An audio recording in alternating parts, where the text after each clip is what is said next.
Times news channel देखे आप सभी दर्शकों का बहुत बहुत स्वागत है। मैं हूं रमनदीप कौर। इस वक्त की बड़ी खबर आ रही है प्रयागराज से। क्या है पूरा मामला, देखने के लिए बने रहिए हमारे साथ। संगम नगरी प्रयागराज के जहां नाज हॉस्पिटल में निःशुल्क स्वास्थ्य जांच एवं परामर्श शिविर का आयोजन किया गया, जिसमें विभिन्न प्रकार की जांचें व आंख की जांच मुफ्त कराई गई। साथ ही लोगों को मुफ्त दवा भी वितरण किया गया। यहां पर आए मरीजों की निःशुल्क जांच के साथ साथ उनको परामर्श भी दिया गया। डॉक्टर नाज फातिमा के द्वारा यहां मरीजों को चेक किया गया, उनके ब्लड प्रेशर शुगर की भी जांच की गई। क्या कुछ कहना है इस पूरे मामले पे यहां डॉक्टर नाज फातिमा का, आइए सुनाते हैं आपको। करीबन अभी मॉर्निंग तक करीबन 100-150 तक पेशेंट जो है आ चुके हैं, जिसमें से लगभग 40-45 तो ECG फ्री हुआ है। ब्लड जांच सारी फ्री हैं, मेडिसिन हर तरह की मेडिसिन सब फ्री है और जांचें भी फ्री हैं। जो भी ऑपरेशन वगैरह है, डिलीवरी है, सब चीज़ में काफ़ी डिस्काउंट में हो रहा है, काफ़ी कम में हो रहा है। तो क्या ये कैंप आप लोग इससे पहले भी लगा चुके हैं? और हमारा हर फ्राइडे को होता है। अच्छा। 3 घंटे के लिए। उसमें आई की चेकअप हो गया, फीस हो गया, ये सब हमेशा फ्री रह रहा है हर फ्राइडे को। अपना परिचय? मैं डॉक्टर फातिमा, नाज हॉस्पिटल की ओनर। और ये कैंप इसलिए हम लगाते हैं कि लोगों को, जिसके पास पैसे नहीं हैं वो भी आकर के अपना इलाज करा लें। जिसके पास कम पैसे हैं उनके कम पैसे में ऑपरेशन वगैरह हो जाए। बड़ा कैंप का आयोजन किया गया है, जिसमें सिर्फ विशेषज्ञ डॉक्टर द्वारा OPD कराई जा रही है। करीब 150 से 200 रजिस्ट्रेशन हो चुके हैं और लगातार कतारें लगी हुई हैं और विशेषज्ञ डॉक्टर उनको देख रहे हैं। मरीज यहाँ पे बहुत हर तरीके के मरीज आए, यहाँ पे हार्ट के रिलेटेड मरीज आए, प्रोस्टेट के बीमारी रिलेटेड मरीज आए और बहुत सारे जिनको पेशाब की दिक्कत होती है उन तरीके के मरीज आए यहाँ पे। बच्चे बहुत सारे आए जो जिनको परेशानी थी।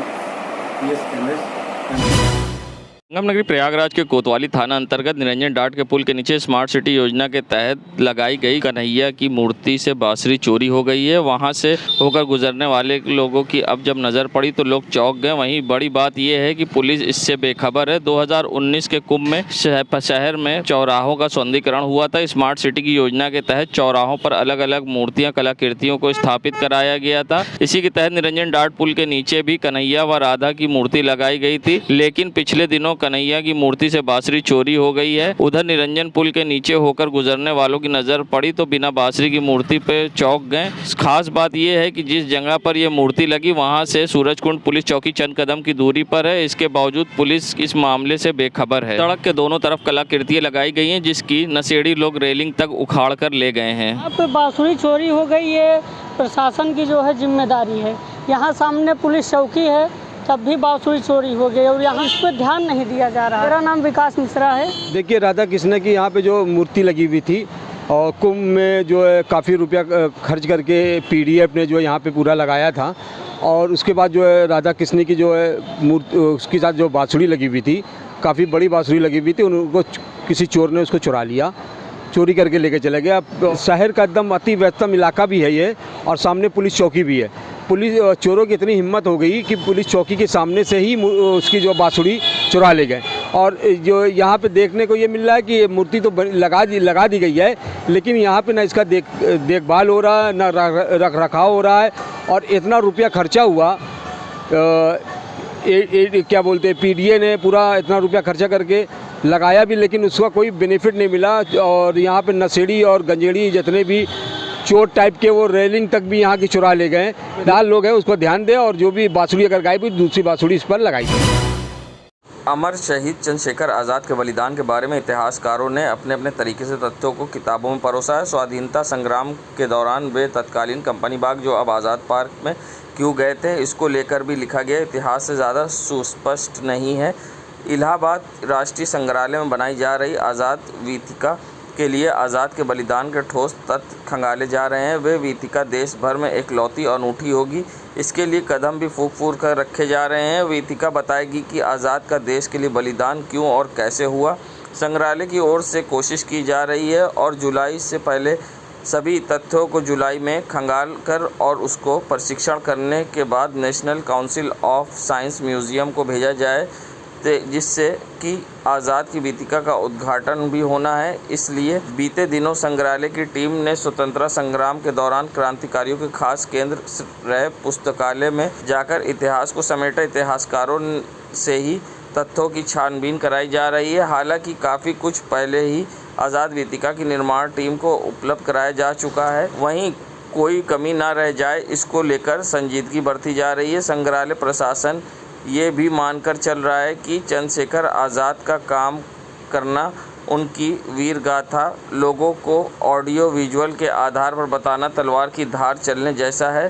संग्रहालय के मीडिया प्रभारी डॉक्टर राजेश मिश्रा के अनुसार शहीद चंद्रशेखर आज़ाद और उनसे संबंधित अन्य क्रांतिकारियों के संबंध में इतिहास खूब लिखा गया है।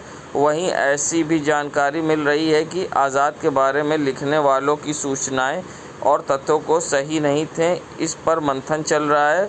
वीथिका के माध्यम से लोगों को जानकारी सही दी जा सके, इसका प्रयास चल रहा है। बताते चले, इलाहाबाद म्यूजियम में साहित्य के साथ अब आज़ाद गैलरी भी तैयार की जा रही है और जल्द ही तैयार।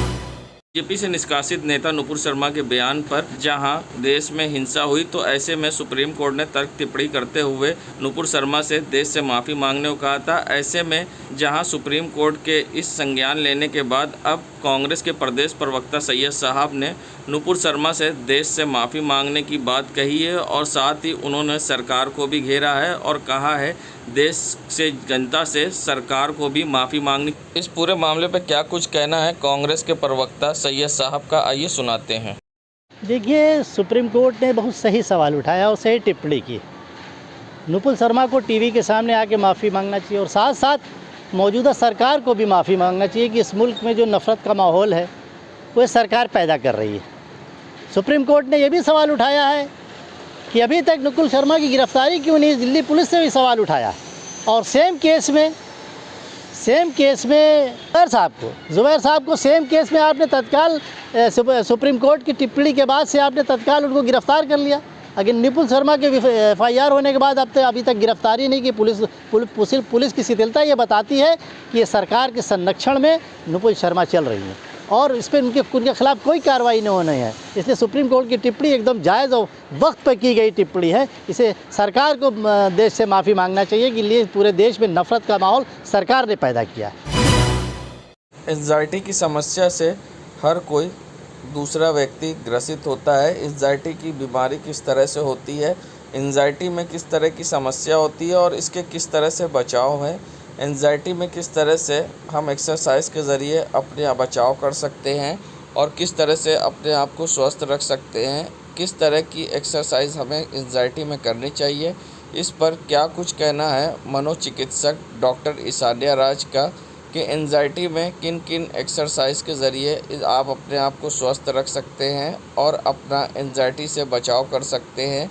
ऐसे में कई प्रकार के थॉट्स भी आते हैं जिनसे हम एंजाइटी में बच सकते हैं। ऐसे में कई प्रकार की इसमें थेरेपी होती है और क्या कुछ कहना है इस पर डॉक्टर ईशान्या राज का, आइए सुनाते हैं आपको। जनरल साइकोलॉजिकल मैनेजमेंट की बात करें तो एंजाइटी क्या करता है, पहले तो थॉट को निगेटिव कर देता है ना, फिर अकॉर्डिंगली इमोशंस निगेटिव होते हैं और बिहेवियरल इम्पेयरमेंट कहीं ना कहीं शो होने ही लगता है। तो जो एंजाइटी के लोग होते हैं ना, सबसे पहले उन्हें मैनेजमेंट स्ट्रैटेजी में ये अपनाना है कि थोड़ा सा अपने आप को रिलैक्स करने की कोशिश करें। जैसे किसी चीज़ को लेकर के वो परेशान है कि मेरा बच्चा घर से बाहर गया है, अभी तक नहीं आया, फ़ोन नहीं उठा रहा है और एबनॉर्मल तरीके से वो बिल्कुल भी ऐसा शो करने लगेगी कि शायद उसको कुछ ना कुछ हो ही गया है। तो कभी बाहर जा रहे हैं, अंदर आ रहे हैं, निगेटिव बातें कर रहे हैं, बेचैन हो रहे हैं। तो ऐसे में उन्हें समझना है कि ये जो एंजाइटी के फीचर्स हैं कहीं ना कहीं उनके अंदर कुछ फंक्शनल इम्पेयरमेंट क्रिएट कर रहे हैं। तो उनको एक जगह पे बैठ करके सिंपल ब्रीदिंग एक्सरसाइज करनी है। ब्रीदिंग एक्सरसाइज में जो सिंपल मैं सबको बताती हूँ, ये ब्रीदिंग एक्सरसाइज के 3 स्टेप आप ले लीजिए। 1 2 3 4 सेकंड में आप ब्रीथ को इनहेल करेंगे, मतलब एक लंबी सांस अंदर खींचेंगे। फिर 5 6 7 8 तक आप अपने ब्रीथ को होल्ड करेंगे और फिर 8 के बाद 9, 10, 11, 12, 30 6 सेकेंड के लिए आप 14 आप अपने जो ब्रीथ है उसको एक्सेल करेंगे। 4 सेकेंड के लिए इनहेल करना है, 4 सेकेंड के लिए होल्ड करना है और 6 सेकेंड में धीरे धीरे धीरे ब्रीथ को एक्सेल करना है। जब आप एक्सेल करेंगे ना तो अपने आप को कहेंगे रिलैक्स। तो ये चाहे तो आप किसी शांत जगह में लेट के भी कर सकते हैं और बैठ के भी कर सकते हैं। इसका मेन फंडा ये होता है ना कि हमारे माइंड और बॉडी का रिलेशनशिप होता है। मन से शांत होंगे तो हम शरीर से भी शांत होंगे और अगर हम शरीर से शांत हैं तो हम मन से भी शांत होंगे। इसीलिए ब्रीदिंग एक्सरसाइज करके आप अपने बॉडी को शांत करेंगे, ऑटोमेटिकली आपका माइंड भी शांत होगा। इसमें आगे आप मेंटल इमेजरी भी जोड़ सकती हैं कि जैसे आप धीरे धीरे अपने शरीर को ब्रीदिंग एक्सरसाइज से शांत कर दिए हैं तो मेंटल इमेजरी में आप विजुअलाइज कीजिए ऐसे इमेजेस को जो आपको बहुत मनमोहक लगते हैं, बहुत शांति प्रिय लगते हैं, लाइक काम और सूदिंग लगता है। किसी को समुद्र का किनारा बहुत पसंद है, किसी को ग्रीनरी बहुत पसंद है, किसी को लहलहाते फूल वाले जो बगिया हैं वो बहुत पसंद है। तो जो आपको बहुत कामिंग और सूदिंग लगता है ऐसे इमेजेस को आप विजुअलाइज कीजिए और ये सोचिए कि आप उस जगह पे फिज़िकली मौजूद हैं और फिज़िकली मौजूद होने पर वो जो फिज़िकल सेंसेशंस या इमोशनल सेंसेशंस आप फील करते हैं, इस इमेजरी टेक्निक में एक्चुअल वो सेंसेशंस आप अपने अंदर फील कीजिए। फिर वो क्या करता है कि आपके माइंड को और ज़्यादा रिलैक्स करता है। तो ये मेंटल इमेजरी आपका दूसरा टेक्निक है। तीसरा टेक्निक ये है कि जब माइंड बॉडी को आपने शांत कर लिया तो अब थोड़े से अपने कॉग्निशन मतलब हायर मेंटल प्रोसेसेस पे आपको काम करना है, जिसमें थॉट, जो मैं बार बार बोलती हूँ कि बहुत इंपॉर्टेंट होता है।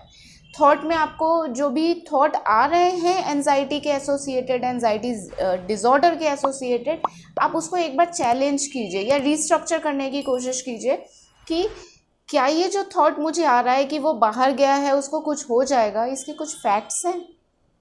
क्या ये कहीं से प्रूव्ड है? 1% भी कहीं से ऐसा चांस लग रहा है कि ये जो थॉट आ रहा है ऐसा कुछ हो सकता है? थोड़ा सा शेक करेगा और पॉजिटिविटी की तरफ आप अग्रसर होंगे। तो अभी तो ये टेक्निक मैं बताई हूँ आपको, आगे और मैं टेक्निक बताऊँगी। जुड़े रहिए हमारे साथ। आम आदमी पार्टी के तत्वाधान में महानगर कार्यालय में तिरंगा शाखा का शुभारंभ किया गया। इस मौके पर जहां कॉलविन हॉस्पिटल में रक्तदान भी किया गया, जिसमें तिरंगा शाखा प्रमुख अरविंद त्रिपाठी, महानगर अध्यक्ष सर्वेश यादव, महानगर सचिव निखिल भारतीय, रितेश सिंह, आकाश कुमार ने स्वेच्छा से रक्तदान भी किया। वहीं अमर शहीदों के बलिदान व बाबा साहब के विचार पर भी चर्चा की गई।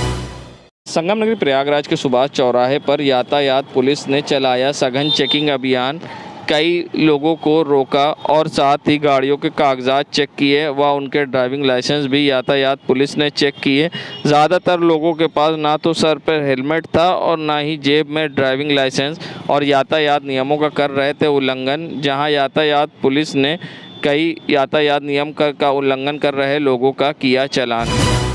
संगम नगरी प्रयागराज में एडीजी जोन प्रयागराज के द्वारा 12 साल के कैंसर पेशेंट हर्ष दुबे की मदद के लिए जिले में 3 अलग वर्ग के सामने आए हैं। हर्ष का हौसला बढ़ाने के लिए एडीजी प्रेम प्रकाश ने बॉडी किट देने के साथ साथ हर्ष को 1 दिन का एडीजी प्रयागराज बनाया। हर्ष भी एक वरिष्ठ अधिकारी की तरह एडीजी ऑफिस में बैठकर पुलिस व्यवस्था को साझा व कई डॉक्यूमेंट पर सिग्नेचर भी किए। कमला नेहरू हॉस्पिटल के डॉक्टर और पद्मश्री अवार्ड से सम्मानित डॉक्टर बीपी पॉल के साथ साथ डॉक्टर राधा रानी घोष के सर्जन डॉक्टर वैशाली केवलानी के समाज सेवी पंकज रिजवानी भी मौजूद रहे। शहर में ई रिक्शा चलाता है, ऐसे में हर्ष का इलाज कर रहे डॉक्टर की टीम और एडीजी प्रेम प्रकाश ने फैसला लिया कि हर्ष का मनोबल बढ़ाने के लिए कुछ ऐसा कार्य करे जिससे हर्ष गौरवान्वित महसूस करे और इसी के चलते एडीजी प्रेम प्रकाश ने हर्ष को 1 दिन का एडीजी बनाया। वे सारे कार्य के लिए गए जो एडीजी द्वारा लिए जाते हैं। हर्ष का इलाज कर रहे डॉक्टर पॉल ने कहा कि कैंसर पेशेंट को हिम्मत हमेशा बनाकर रखनी चाहिए। कैंसर लाइलाज बीमारी तो है, लेकिन अगर सही से इलाज हो और पेशेंट अंदर से हिम्मत हो तो लाइलाज बीमारी का भी इलाज भी संभव हुआ है। एडीजी कार्यालय में सीट पर बैठकर बात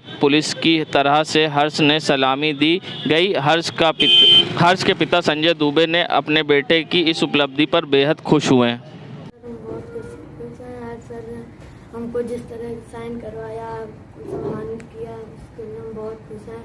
सर से भी मिलकर काफ़ी खुशी हुई। सर का सहयोग रहा, इसीलिए आज हम सर से मिल पाए हैं। पंकज सर भी काफ़ी अच्छे हैं, जो हमसे फ़ोन पे बात करते रहते हैं, पूछते रहते हैं हाल चाल। इसलिए आज उन्हीं की वजह से हम सर से मिल पाए हैं, तो हमको आज काफ़ी खुशी हो रही है। अच्छा, अब डॉक्यूमेंट भी आपने साइन किया है, तो जी सर। पुलिसिंग कैसे काम करती है ये भी आप समझ रहे हैं? जी सर, समझ रहे हैं। काफ़ी मेहनत का काम होता है ये सब। साइन वाइन करना तो आज हम किए हैं, साइन तो पता चला है। ठीक है, ठीक। एंटी टबैको एक कैंपेन चली थी जिसमें पंकज रिजवानी जी लगातार मुझसे मिलते रहे और कैंसर किन कारणों से होता है उनके बारे में प्रकाश डाला। उसके बाद में एक ऐसे बच्चे के बारे में मुझे बताया, बहुत ही टैलेंटेड है, हर्ष दुबे, जो आज मेरे साथ यहाँ पर हैं। इनको एक दिन का एडीजी बनाया गया है। ये एक ऐसी लाइलाज बीमारी से निकलकर सामने आए हैं और इसमें सबसे बेहद जो खूबसूरत सहयोग रहा है पंकज जी का तो है ही, साथ में डॉक्टर साहब भी आ जाए हुए हैं और इनके पिता का बहुत ही महत्वपूर्ण योगदान रहा है कि जिन्होंने इस बीमारी में लड़ने में इनका मनोबल बनाए रखा। और इस तरह की बीमारी जिससे अक्सर लोग डर जाते हैं, लेकिन आज डॉक्टर साहब ने आश्वस्त किया कि सब चीज़ों का इलाज मौजूद है और इक्विपमेंट्स भी इस तरह के हमारे पास हैं कि जिनसे लाइफ को आसान बनाया जा सकता है। तो अगर किसी को है बीमारी, उसको घबराने की आवश्यकता नहीं है, केवल आवश्यकता है ऐसे सपोर्टर्स की, जैसे हमारे पंकज रिजवानी जी हैं, डॉक्टर साहब हैं, इनके पिता एक बहुत अच्छे पेरेंट्स के रूप में जिस तरीके से इनको सपोर्ट किया है, मैं आप सबका धन्यवाद करना चाहूँगा, शुभकामनाएं देना चाहूँगा। और हर्ष दुबे जी का आज का जो एडीजी का कार्यकाल है एक दिन का, वो सफलतापूर्वक ये पूरा करें, तो मेरी मनोकामना है। डॉक्यूमेंट भी इन्होंने साइन करेंगे? आज इन्होंने पेपर्स भी साइन किए मेरे बिहाफ पर और इनको काफ़ी जानकारी मिलेगी कि किस तरीके से जोन में कार्य किया जाता है। संगम नगरी प्रयागराज में जहां सिविल लाइन क्षेत्र के साईं मंदिर के बाहर वंदना चाइल्ड केयर ट्रस्ट के द्वारा भंडारे का आयोजन किया गया, जिसमें रंजना गुलाटी समेत कई समाज सेवी महिलाएं यहां पर मौजूद रहीं और यहां आने वाले श्रद्धालुओं को प्रसाद वितरण किया। इस मौके पर समाज सेवी महिलाएं व वंदना चाइल्ड केयर ट्रस्ट की सदस्यों ने मंदिर में आने वाले श्रद्धालुओं को प्रसाद वितरण किए।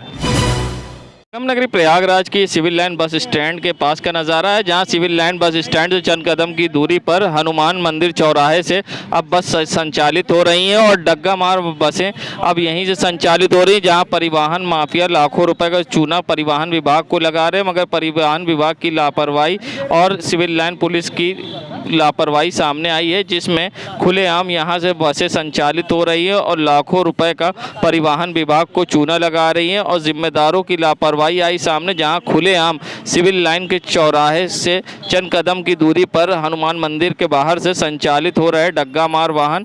परिवहन माफिया खुलेआम सीएम योगी के आदेश को दिखा रहे ठेंगा, जहां सीएम योगी ने आदेश दिया था कि कोई भी डग्गा मार वाहन संचालित नहीं होंगे, उसके बावजूद सिविल लाइन पुलिस के नाक के नीचे से संचालित हो रहे खुलेआम डग्गा मार वाहन, जिससे लाखों रुपए का सरकार को लग रहा चूना। सिविल लाइन पुलिस बनी अंजाम।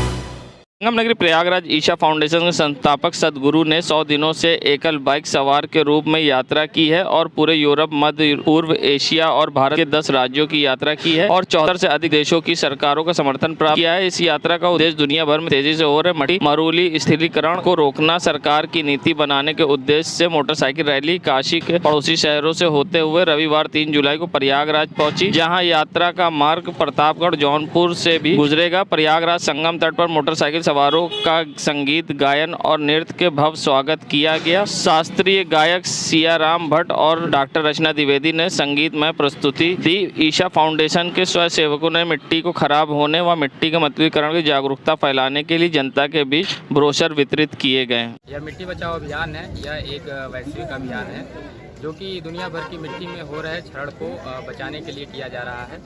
जैसा कि आप लोग जान रहे होंगे, दुनिया भर की मिट्टी जो है बंजरीकरण की तरफ बढ़ रही है। मिट्टी को मिट्टी तभी कहा जाता है जब उसका जैविक तत्व या ऑर्गेनिक कंटेंट उसमें 3 से 6% हो, लेकिन आज पूरे विश्व की मिट्टी में जो ऑर्गेनिक कंटेंट है वो बहुत ही कम हो चुका है। आप केवल हमारे देश की बात करें तो यहाँ करीब 62% मिट्टी ऐसी है जिसका कि ऑर्गेनिक कंटेंट या जैविक तत्व की मात्रा 0.5% से भी नीचे जा चुकी है। सबसे अच्छी मिट्टी अभी इस समय जो पाई जाती है वो नॉर्थ यूरोप में पाई जाती है, जिसका ऑर्गेनिक संगम नगरी प्रयागराज के करैली क्षेत्र में अघोषित बिजली कटौती से जहां लोग परेशान हैं, ऐसे में अब लोगों का गर्मी में रहना भी मुश्किल हो गया। जहां बरसात ने थोड़ी तो राहत दिलाई है, मगर उमस भरी गर्मी और चिपचिपाहट से अभी भी लोग परेशान हैं। ऐसे में बिजली कटौती बार बार होने से करैली के वार्ड नंबर 80 में सबसे ज़्यादा समस्या है। ऐसे में बार बार आती जाती लाइट से लोग परेशान हैं और साथ ही पीने की पानी की हो रही किल्लत बिजली विभाग बना अनजान है।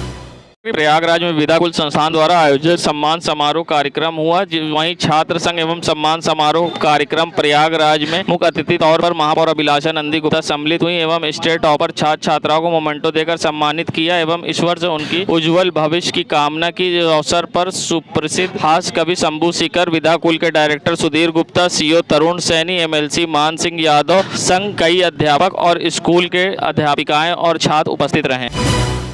संगम नगरी प्रयागराज की कैंट पुलिस ने सुरक्षा के दृष्टिगत राजापुर क्षेत्र बाजार में निकलकर किया पैदल गश्त, चलाया चेकिंग अभियान। बता दें जहां संदिग्ध लोगों को रोककर पूछताछ की गई। प्रयागराज SSP के निर्देशन पर चलाया गया चेकिंग अभियान, किया पैदल गश्त। राजापुर थाना प्रभारी ने सड़कों पर निकलकर उन यातायात नियम का उल्लंघन कर रहे लोगों का किया चालान, संदिग्ध लोगों से की पूछताछ।